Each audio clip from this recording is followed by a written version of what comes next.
ඒ සංසාර කුල යුවතිය කියාය පිරිසිදු ඔසත් කුමරුගේ නෙහන කිසි කෙනෙක් මදුතු බුදු වෙන්නර පෙර හැම ආත්මිකම හමු වුණු අය යුතුම් ලන්ද යසුදරා ලෙස පිදුම් ලැබුව මව කියාය රාහුලට උතුම් වුණ දියණිය කිය සුන්දර අමිත දෙවිට ලද බිරිඳයි බෝසත් කුමරුගේ හැම සසරෙම ගුණ මහිමෙට ළඟින් තියනවත් කතා නැත හරයදි සිද්ධුහත් ගිහිගේ මහරැක තෙතුන ශෝකයේ නැගේ පිවිතුරු දැස බුදු වී වඩිදී අය දිගු කර දැත අන්න පුතේ වඩින්නේ සමිඳු පිය රාජ්‍ය දීපංකර බුදු සමයේ සොමිත්‍ර ඇවිලා කරන්න පැටුව ඇමි සංසාර චාරිකා ගෞතම බුදු වන තුරා ළඟින්ම රැදිවා සඳ කිඳුරු උම්මක වෙසන්දර තව ජාතකා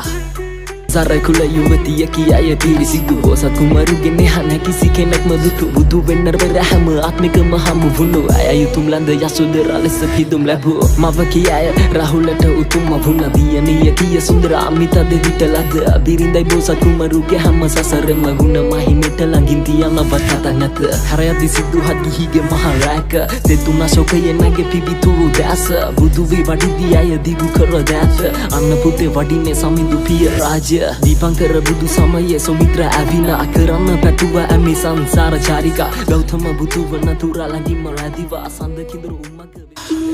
ඒ සංසාර කුල යුවතිය කියාය පිරිසිදු ඔසත් කුමරුගේ නෙහන කිසි කෙනෙක් මදුතු බුදු වෙන්නර පෙර හැම ආත්මිකම හමු වුණු අය යුතුම් ලන්ද යසුදරා ලෙස පිදුම් ලැබුව මව කියාය රාහුලට උතුම් වුණ දියණිය කිය සුන්දර අමිත දෙවිට ලද බිරිඳයි බෝසත් කුමරුගේ හැම සසරෙම ගුණ මහිමෙට ළඟින් තියනවත් කතා නැත හරයදි සිද්ධුහත් ගිහිගේ මහරැක තෙතුන ශෝකයේ නැගේ පිවිතුරු දැස බුදු වී වඩිදී අය දිගු කර දැත අන්න පුතේ වඩින්නේ සමිඳු පිය